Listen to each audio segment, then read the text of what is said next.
안녕하세요. 오늘은 음악기행 세 번째 시간으로 하인리 슈츠, 바흐, 핸델에 대해서 말씀을 드리겠습니다.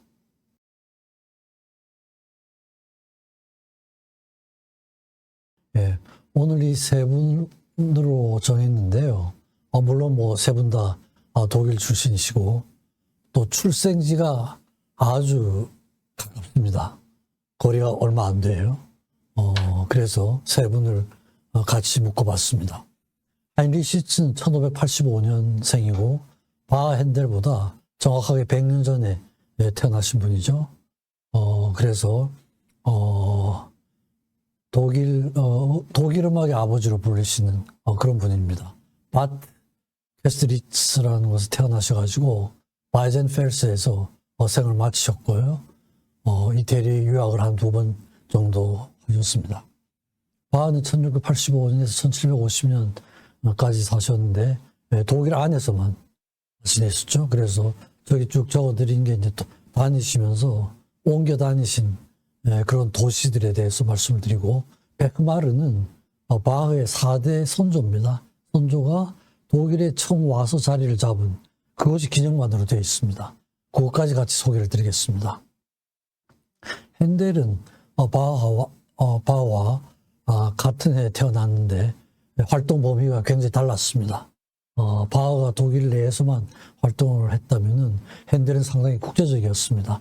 할레에서 태어나서 함부르크에 갔다가 이태리 가서 활동을 하시다가 와서 다시 나중에 런던에서 오랫동안 활동을 하시다가 생을 마치신 그런 분이죠.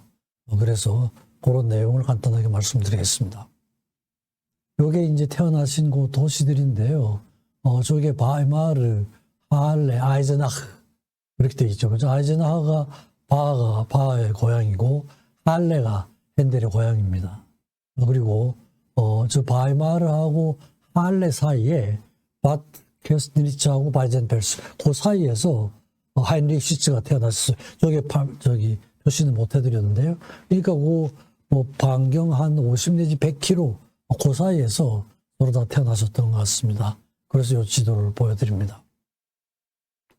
요건 제가 서울대학교 음대 교수로 계시는 민흥기 교수님의 그 책에서 제가 인용을 했는데요. 그 사진을 좌측이 바하가 활동하던 그 도시들을 일목요연하게 표시해 놓은 거고, 우측은 핸델이 활동한 그 활동 범위를 그려놓은 겁니다. 이태리도 가셨다가 나중에 영국까지 아주 국제적으로 활동을 하셨던 분이죠. 바하는 독일 내에서만 활동을 하셨고, 거기에 대해서 말씀드리겠습니다. 우선 하인리 슈츠에 대해서 말씀드리는데, 바트 캐스트리츠라는 곳에서 태어나셔가지고 바이젠펠스 나중에는 여기서 생을 마치신 분입니다. 독일 음악의 아버지로 불리는 분이죠. 그래서 13세 때 헤센 변경백인 모리츠라는 그분의 궁정 예배당에서 소년 가수로 활동을 했습니다. 근데 그 궁정 직송학교에서 아주 우등생이었던 것 같아요. 그래서 라틴어, 그리스어, 프랑스어 이런 데도 능통을 하고, 그래가지고 그 변경백 모리츠가 마부르크로 법률 공부를 시키러 유학을 시켜줍니다. 요게 이제 바트 게스트리츠의 하인리치의 생가입니다. 생가인데 1985년에 태어나 탄생 400주년 기념해가지고 보수를 해가지고 지금 하인리 기념관으로 그렇게 되어 있습니다. 기념관 내부에 제가 가서 투어를 했습니다. 요건 바트 게스트리츠 그 생가 주변이 굉장히 아름다운 도시예요. 그래서 제가 생가에서 나와가지고 생가 주변을 이렇게 사진 하나 찍었습니다. 1609년에 그 변경백 모리츠께서 유학을 시켜줍니다. 지오반니 가브리엘리, 그 당시에 이제 최고 음악가였죠, 그죠? 그래서 3년 동안 유학을 하고 1613년에 귀국을 합니다. 귀국을 하는데 그때 이제 변경백 궁정 오르가니스트가 있었는데, 오르가니스트로 일을 하고 있었는데 작센 선거 제국입니다. 그러니까 좀 더 힘이 센 곳이었죠, 그죠? 게오르크 1세가 하인리 슈츠의 그 음악가로서의 능력을 잘 알고 아주 강하게 요청을 합니다. 보내달라고. 그래가지고 이 드레스덴으로 옮겨가서 거기서 활동을 하게 됩니다. 근데 전체적으로는 독일 프로테스탄트 종교음악의 초석을 쌓은 분으로 그렇게 알려져 있습니다. 1928년에 다시 이탈리아 유학을 다시 한 번 더 갑니다. 가서 몬테베르디의 극음악 스타일을 접할 기회를 갖고 돌아와서 독일 진원 미사곡 십자가 위에 일곱 가지 말씀, 마지막 돌아가시기 전에 7가지 말씀을 하셨죠. 그걸 주제로 해서 음악을 작곡을 했습니다.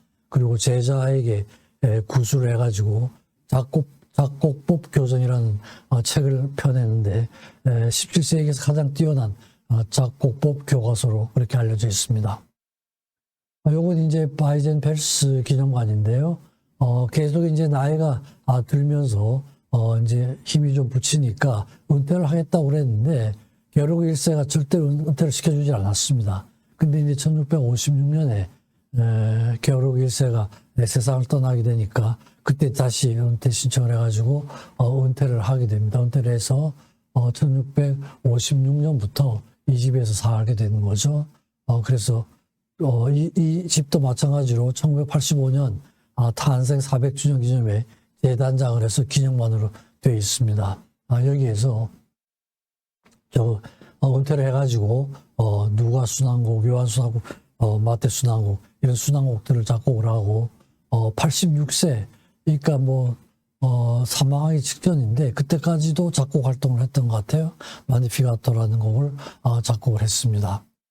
그래서 1972년에 87세로 별세를 하셔가지고 드레스덴 성모교회, 우측이 그 성모교회입니다. 거기에 이제 안장이 됐습니다.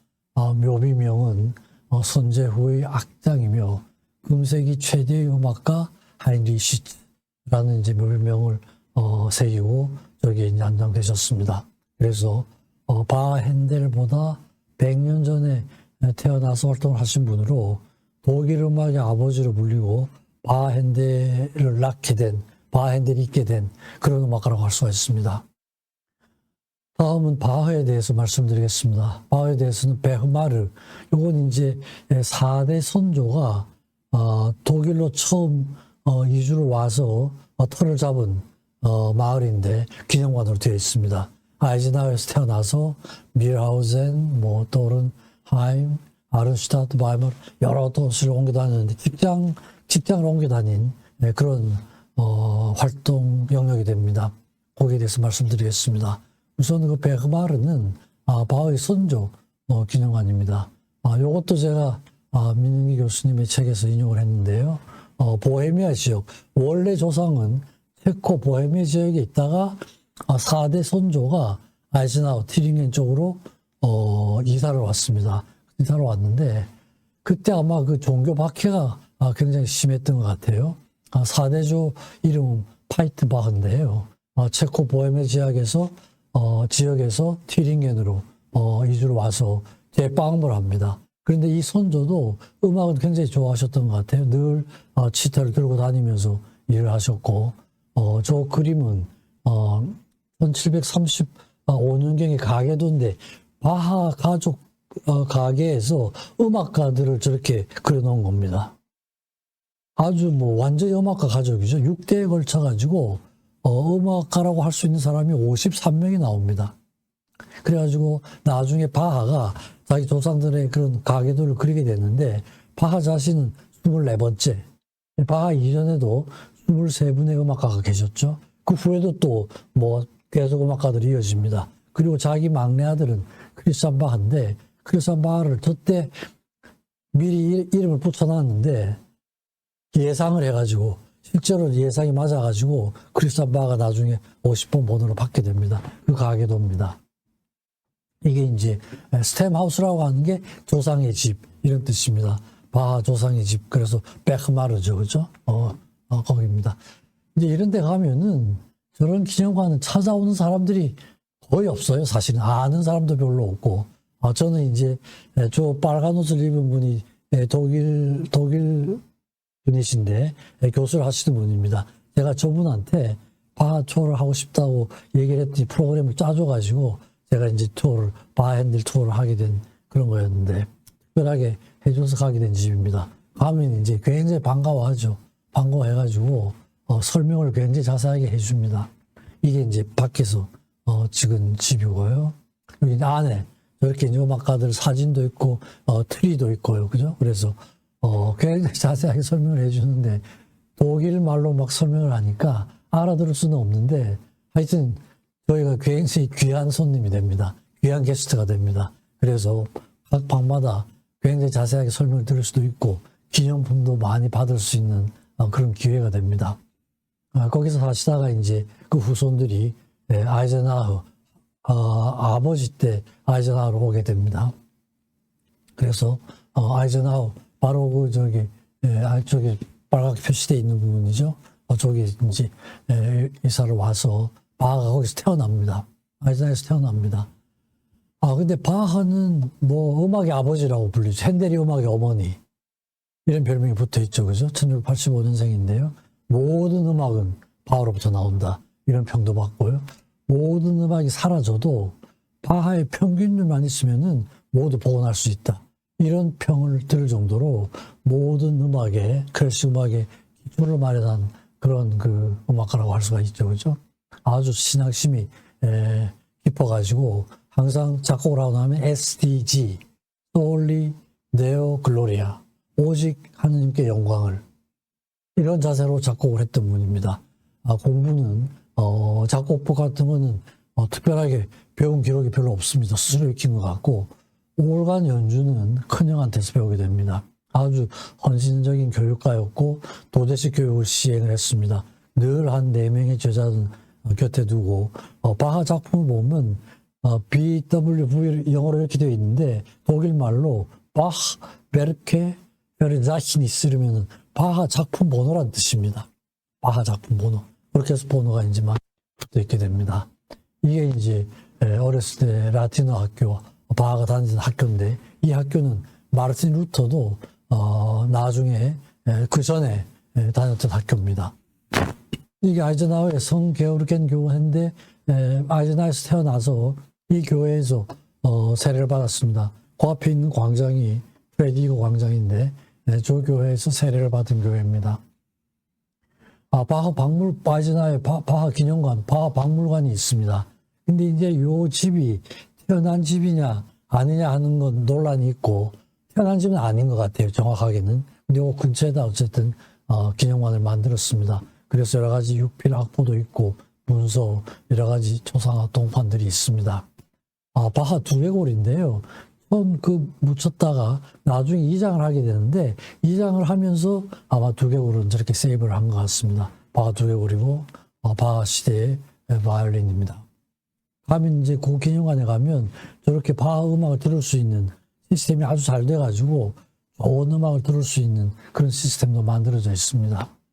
요건 바하 기념 박물관 앞에 탄생 200주년, 그러니까 1885년이 되겠죠. 1685년생이니까 그때 탄생 200주년을 기념해서 기념 동상을 세웠는데, 원래 이 위치는 아니었는데 박물관을 만들면서 입구 쪽으로 옮겨뒀습니다. 아주 잘 만들어진 바하 동상입니다. 그래서 바하의 아버지가 요한 암브로시우스인데, 바하는 4남매의 막내 아들입니다. 그래서 특히 튀링겐 지역에서는 아까도 말씀드린 것처럼 음악가가 워낙 많아가지고 바흐 그러면은 그게 보통명사, 음악가라는 보통명사처럼 사용이 됩니다. 특이하죠, 그죠? 워낙 많아서 고유명사가 보통명사화 된 겁니다. 그래서 광고를 낼 때도 오르간을 잘 치는 바흐를 찾습니다. 이렇게 이거 의뢰 그냥 거의 대부분 바하 가족들이니까요. 근데 실제로는 오르간을 잘 치는 음악가를 찾습니다. 이런데 오르간을 잘 치는 바하를 찾습니다. 이런 식으로 광고 문구를 냈다고 그러니까 얼마나 그 가족 전체가 음악가인지 알 수가 있는 거죠. 그죠? 9살 때 어머니가 돌아가시고 10살 때 아버지가 돌아가십니다. 그러면서 이제 이탁할 데가 없으니까 큰형 오르도르프로 하는데 큰형한테 가서 지내게 됩니다. 그때 이제 큰형도 역시 음악가였습니다. 성미하일 교회 오르간 주자로 30년 이상 근무를 하고 있었고, 오르간 크라비코드 연주법은 이 형한테 배우게 됩니다. 그래서 1700년, 약 5년 정도 같이 생활을 하다가 더 이상 이제 형한테 있기가 어려워져가지고 나오게 되는데, 그때 이제 형 집에 있으면서 옛날 그 음악가들의 악보를 많이 갖고 있었던가 봐요. 근데 이제 바하가 보려고 그러면 그걸 뭐 절대로 못 보게 했던가 봐요. 근데 그건 왜 형이 왜 그렇게 했는지 알 수는 없는데요. 근데 이제 몰래 이렇게 보다가 혼이 나고 한 이런 내용들이 나옵니다. 이게 이제 그 형 집에 오드루프라는 그 형이 오르가니스트로 일하던 교회인데 성묘엘 교회가 저기에 사진으로 나타나 있습니다. 그래서 한 5년 있다가 더 이상 있을 수가 없어가지고 나와가지고 리네브르크라는 데 갑니다. 거기에 이제 성 미카엘 교회 기숙학교. 일단 기숙학교로 들어가게 되면 숙식이 해결이 되니까 이제 그럴 목적으로 아마 저기에 들어갔던 것 같습니다. 그래서 메텐코르 합창단에서 소프라노로 활동을 하고 대개는 이제 저렇게 되다가 변성기가 되면 나와야 되는 겁니다. 나와야 되는데 워낙 아마 능력이 뛰어나가지고 변성기 후에도 베이스 파트로 옮겨가지고 활동을 좀 계속했던 것 같아요. 그래서 저기서 이제 합창단으로 있으면서 그 교회 도서관에서 악보를 많이 보고 스스로 공부를 하는 그런 계기가 됩니다. 그래서 또 한 2년 동안 거기서 지냈는데 합창단으로 있으면서 이랬는데 오or간 능력도 굉장히 좋아지고 그래가지고 음악 기량이 수직으로 상승을 했다 이런 기록이 나옵니다. 류네부르크에 있으면서 게오르크 뱀이란 분한테서 또 좀 배우기도 하고요. 그래서 고향으로 되돌아오는데 그 이듬해 바이마르 궁정에서 잠깐 가서 연주자로 가는데 그때는 아직 이제 제대로 된 궁정음악가는 아니고 시종의 자격으로 가서 한 6개월 오래 있지 못하는 것 같습니다. 한 6개월 있다가 다시 자리를 옮겨야 되는데 그때를 제1차 바이마르 시기 나중에 또 바이마르로 가게 됩니다. 1차 바이마르 시대라고 그럽니다. 그래서 이제 여기서 이제 류네부르크의 성 미카엘 교회 이 교회의 합창단으로 일하던 그 교회가 아직도 저렇게 남아 있습니다. 그래서 거기서 이제 그 다음에 아른슈타트로 가게 되는데요. 1703년부터 1707년까지 아른슈타트로 가는데 아른슈타트도 그 근처에 다 있습니다. 오르도르프, 아이젠하워, 아른슈타트, 바이마르 그 근처죠, 그죠? 다 불과 몇십 킬로 안에 있는 그런 도시입니다. 근데 이제 아른슈타트 특히 이제 바하 일가들이 나중에 튀링겐 중에서도 저 도시에 굉장히 많이 살고 있었습니다. 그래가지고 1620년경부터 1792년까지 바하가 거의 뭐 집성촌처럼 살던 그런 지역이었고 바하의 아버지 요한 암브로시우스는 아른슈타트에 있다가 아이젠하워로 이사를 오게 됩니다. 그래서 요한 세바스찬 바하가 아이젠하워에서 태어나게 되죠. 1685년도에요. 그래서 여기에 가게 된 동기는 아른슈타트의 노예 키르헤가 처치입니다. 독일어로 키르헤가 교회예요. 그래서 노예 키르헤라는 데서 올간을 하나 새로운 올간을 제작 중에 있었는데 올간을 만들면은 이 올간에 대한 시험을 좀 해야 됩니다. 제대로 만들어진 건지 어떻게 된 건지 하는 걸 그 요청을 받게 됩니다. 그러니까 이제 18세였는데 그때만 해도 이제 상당히 오르가니스트로서는 상당히 이름이 나 있었던 것 같아요. 그래가지고 이제 바하를 초청을 해가지고 테스트를 하는데 워낙 뛰어나고 올간에 대해서 깊은 지식을 가지고 있으니까 합창 단장을 올간 주자 와서 올간 주자가 되면 좋겠다. 이래가지고 이제 올간을 테스트를 하러 갔다가 거기에 주자와 합창 단장으로 봉직을 하게 됩니다. 그래서 그 교회 이름이 처음에 노예 키르헤, 노예라는 게 뉴라는 뜻이거든요. 새로운 교회 이랬는데 이제 나중에 이름을 키르헤라고 이름을 바꿨습니다. 그 내부에 아주 잘 돼 있고 올간이 저렇게 그죠? 아주 잘 꾸며져 있습니다. 그래서 거기 있는 동안에 한 1개월 동안 휴가를 얻어가지고 류베크로 갔습니다.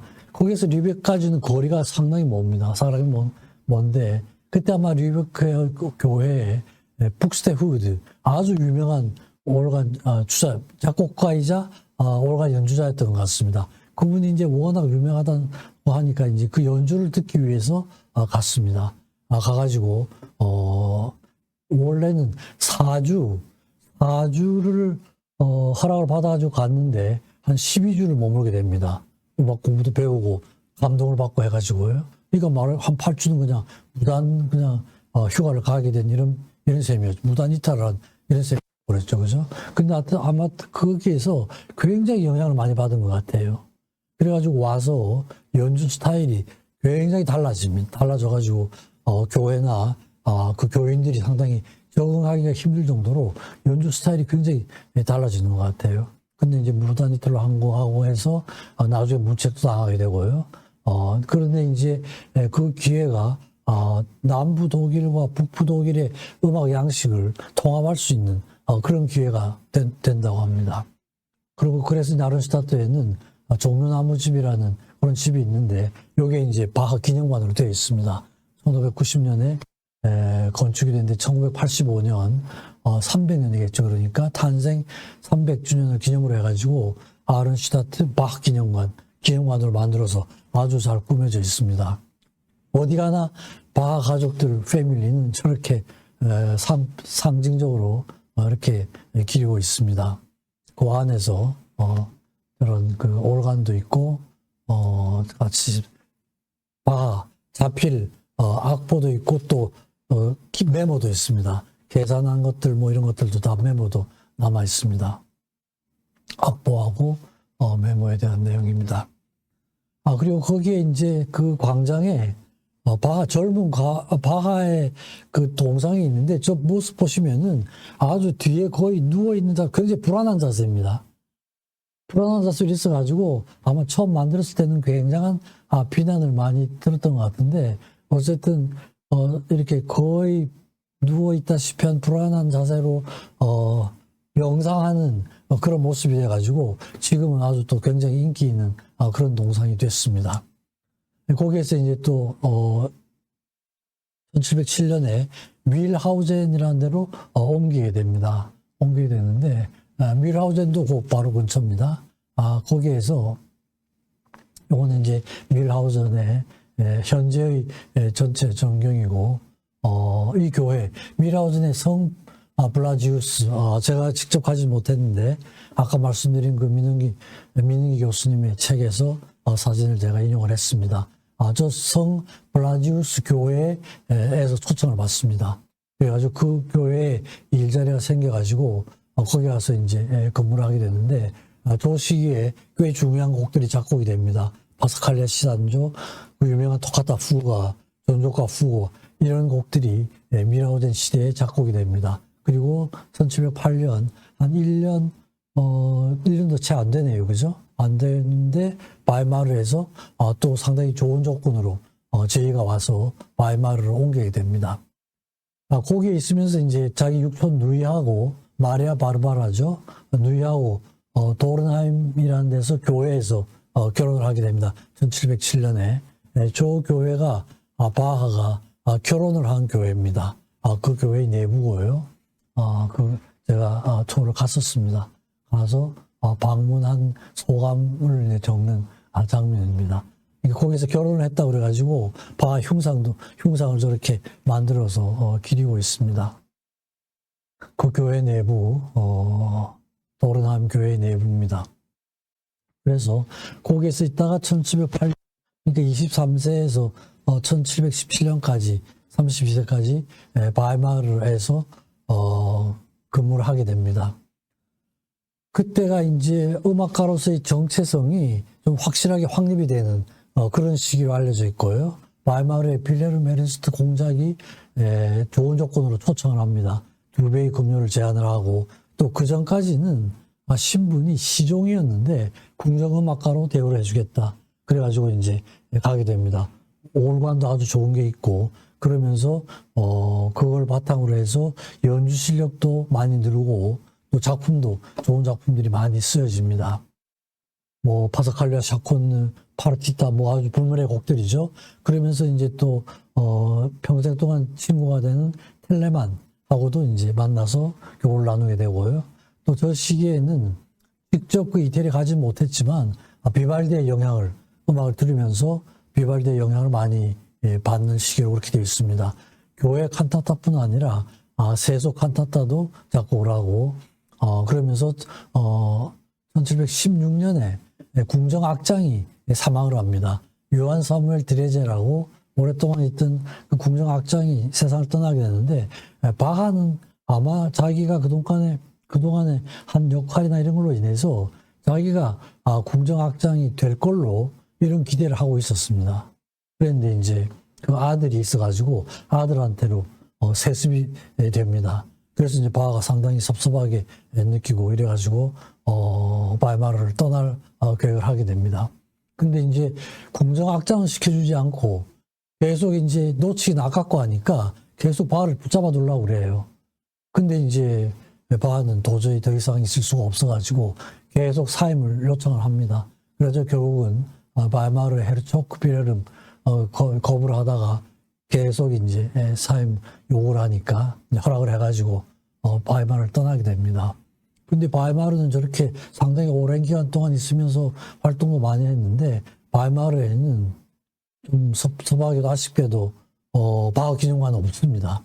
바하가 살았던 그 집에 명비만 바하가 언제부터 언제까지 여기 살았다 요거만 적혀 있고 거기서 큰 아들 큰 딸도 낳게 됩니다. 바이마르에서. 근데 이제 기념관이 하나도 없습니다. 요거면 이제 서운한 거라고 할 수가 있겠습니다. 그래서 바이마르에서 괴텐에서 오퍼가 옵니다. 괴테 선제후가. 그래서 괴텐으로 옮겨가죠. 32세에서 38세까지. 요것도 이제 제가 민은기 교수님의 책에서 한 건데, 괴텐 위치는 이제, 그죠? 드레스덴, 라이프치에, 그 다음에 괴텐, 르네브르크, 아까 말씀드렸던 르네브르크, 저 위치에 있습니다. 저 위치에 괴텐으로 옮겨가게 되는데, 이게 1717년부터 1723년 한 6년 동안 여기서 활동을 하게 되는데요. 이 시기는 이제 바흐의 전성기라고 이렇게 해요. 아마 여러 가지 작품 활동이 상당히 활발했던 그런 시기라고 볼 수가 있습니다. 괴테 공국의 레오폴드 형, 이 사람이 이제 음악에 대해 굉장히 관심이 많았습니다. 그래서 카펠마이스터 궁정악장이죠. 궁정악장 자리를 제안을 해가지고 글로 가게 됩니다. 근데 이제 레오폴드 형은 종교가 칼뱅교였고 어머니는 루터교였어요. 그래서 두 종교가 이제 아들하고 어머니가 달라가지고 좀 갈등 상태에 있고 이래가지고 아예 여기서는 교회 음악을 작곡은 하질 않습니다. 어느 파에 따를지 할 수가 없으니까요. 그러니까 이제 바하로서는 상당히 자유롭게 작곡을 할 수 있는 이런 시기가 됐죠. 그죠? 그래서 여기서는 레오폴드경 자신이 자기의 개인적인 취미 활동을 위해 가지고 바하를 초청한 거였습니다. 자기가 워낙 음악을 좋아했으니까요. 그래서 실제로 바이올린, 비올라 디 캄바 이런 악기도 상당히 능숙하게 연주를 하고 이래가지고 같이 연주도 하고 한 이런 거였습니다. 그러니까 이제 교회 음악이라든지 합창, 지휘 이런 거에 별 부담이 없이 음악에만 전념하는 시기입니다. 그러니까 기악 음악의 걸작들이 쏟아지는 시기인데요. 무반주 바이올린을 위한 소나타와 파르티타, 무반주 첼로 소나타, 이건 뭐 바이올린곡, 첼로곡에서는 뭐 다 그죠 구약 성소로 불리는 그런 곡들이죠. 평균율 또 여기 작곡이 되고요. 프랑스 모음곡 이런 거죠. 그래서 여기 있으면서 바이올린과 첼로가 가지고 있는 그 잠재적인 그런 악기로서의 능력을 최대한으로 발휘할 수 있도록 한 그런 시기라고 할 수가 있습니다. 거기에 있으면서 1720년에 팔스바트 휴양을 가게 됩니다. 그래서 이제 그 선제후가 가게 되면 의뢰 이제 같이 따라가야 되는 겁니다. 가서 이제 같이 놀아야 되니까요. 2개월 후에 귀환을 하게 되는데 그동안에 부인이 세상을 떠나게 됩니다. 그러니까 왔을 때는 이미 뭐 모든 절차가 다 끝난, 장례식이 끝난 이런 상태여서 그래서 상당히 이제 우울한 상태가 되고 그때 바하가 4명의 자녀가 있었습니다. 그래서 4명의 자녀를 어머니 없이 부인 없이 양육을 해야 되는 이런 상황이 됐습니다. 근데 이제 다행히 1년 한 6개월쯤 후에 같이 있던 그 소프라노 가수가 마침 재혼을 할 마음을 먹습니다. 그래서 그 당시에 바하가 36살이었고 안나 막달레나 두 번째 부인이 안나 막달레나입니다. 굉장히 헌신적인 그런 부인이었어요. 20살인데 결혼을 해가지고 13남매를 낳았는데 그 중에 이제 6자녀만 살아남습니다. 그래서 4명과 6명에서 전체 이제 살아남은 자녀가 10명이 되죠. 그죠? 10명이 됩니다. 근데 이제 그때쯤 해서 레오폴드 그 선제와 결혼을 하게 됩니다. 결혼을 하게 되는데 그 부인은 음악을 아주 안 좋아하는 정도가 아니라 싫어했던, 좋아하지 않는 정도가 아니라 아주 혐오증을 가지고 있던 그런 공주였습니다. 그러니까 이제 음악 활동을 하기도 어렵고 재정적인 어려움이 동반이 되고 또 레오폴드 형이 또 병을 앓게 되고 그러니까 이제 교회 음악은 빠져 있었고요. 그러니까 자기가 할 일이 좀 마땅치 않은 이런 상태가 됐습니다. 그래가지고 이제 딴 데로 옮겨가려는 이런 시도를 합니다. 그래서 1721년에는 브란덴부르크 공국의 브란덴부르크 공자에게 헌정을 합니다. 이 헌정을 하는 것도 말하자면 이제 가고 싶다는, 거기 가서 일을 하고 싶다는 이제 이런 의사가 좀 포함되어 있는 거죠. 저것도 바하 곡 중에 굉장히 유명한 곡이죠, 그죠? 유명한 곡이죠. 근데 이제 딴 데 옮겨가려고 몇 차례 시도를 하는데 자리가 마땅치가 않습니다. 그러다가 마침 라이프치 1723년에 라이프치 성 토마스 교회에 자리가 생겨가지고 성 토마스 교회로 옮겨가게 됩니다. 그러면서 1750년에 세상을 떠나게 되는데 27년 동안을 라이프치에서 교회 음악을 담당하게 됩니다.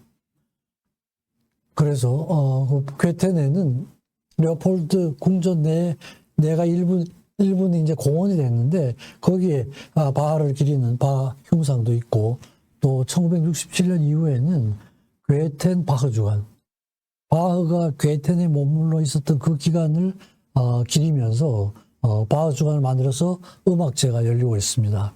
그리고 이 괴텐에 있을 때 1719년에 핸델이 런던에 있다가 할레를 자기 고향을 방문을 했어요. 그래서 그 소식을 듣고는 핸델을 만나기 위해서 괴텐하고 할레가 약 45km 정도 되는데요. 급하게 갔는데 그 전날 핸델이 떠나가지고 만나지 못했습니다. 그래서 바하 핸델은 고향도 같고 같은 시대에 활동을 하면서도 서로 한 번도 만나지 못했어요. 이게 아마 처음이자 마지막 만날 수 있었던 기회 같은데 만나지 못했습니다. 나중에 1750년에 핸델이 다시 할레를 방문을 합니다. 근데 그때는 이미 몇 달 전에 바하가 세상을 떠난 후였어요. 그래가지고 이제 만나지 못하는 이런 에피소드가 있습니다. 좀 안타까운 그런 에피소드죠, 그죠?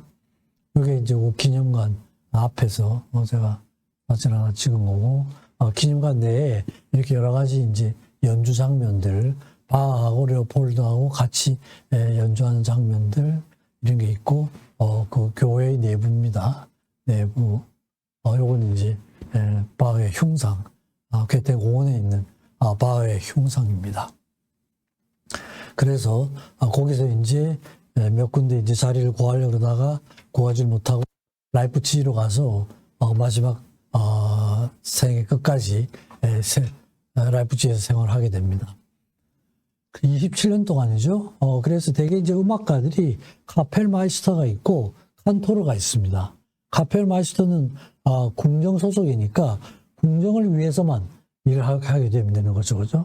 그러니까 이제 상당히 편한 자리라고 할 수가 있습니다. 근데 칸토르는 교회 소속입니다.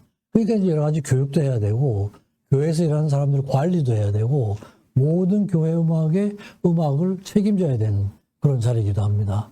그 다음 시소속 음악가들의 교육도 해야 되고, 근데 주로 아마 바하가 일을 많이 했던 건 성 토마스 교회, 저기 소속이었는데, 또 성 니콜라우스 교회도 있습니다. 이 두 교회를 위해 가지고 주로 일을 많이 했던 것 같아요. 그래서 카펠마이스터가 아니고 칸토르로 라이프치히를 가게 됩니다. 이게 이제 성 토마스 교회입니다. 요건 제가 여러 번 이제 말씀드렸던 적이 있습니다. 맨델스존 바그너 얘기할 때도 말씀드렸고 맨델스존하고도 관계가 있고 그런 교회죠, 그렇죠? 그래서 매주 한두 곡의 칸타타를 작곡을 해야 되고 교회가 이제 주된 교회가 4곳의 교회가 있었는데 거기에 다 음악을 공급을 해야 되고 합창단도 네 군데를 다 돌아가면서 이게 굉장히 스케줄이 복잡하죠. 그렇지만 이제 주로 성 토마스 이 교회입니다. 성 토마스 교회와 성 니콜라우스 교회를 이제 주로 해가지고 이제 활동을 했었습니다. 근데 이제 라이프치 생활이 너무 부담이 많았던 것 같아요.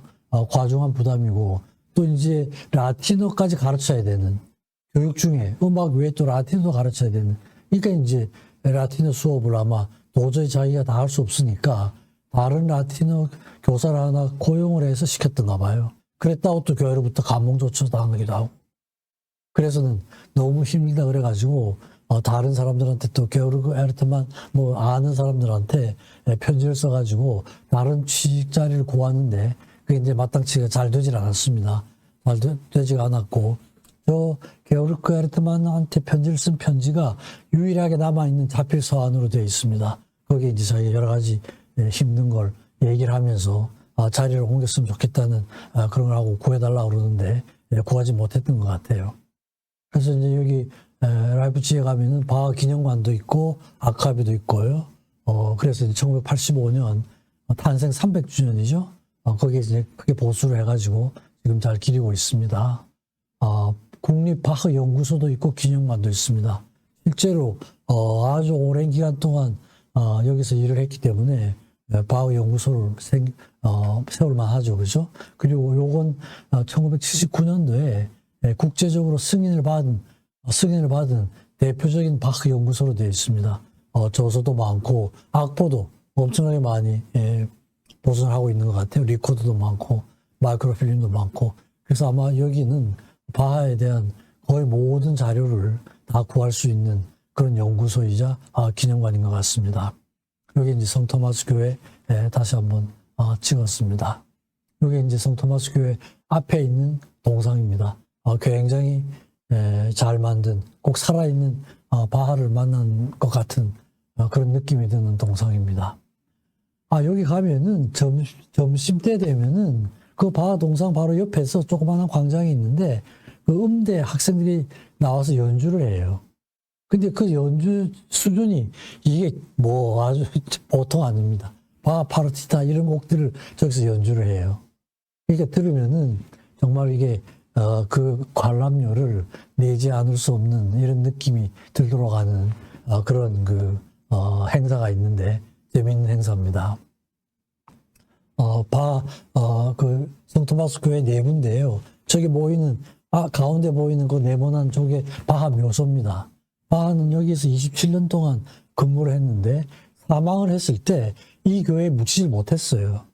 바하는 살아있을 때 그렇게 유명하진 않았습니다. 오히려 바하 아들들이 궁정악장을 지내고 굉장히 유명했죠.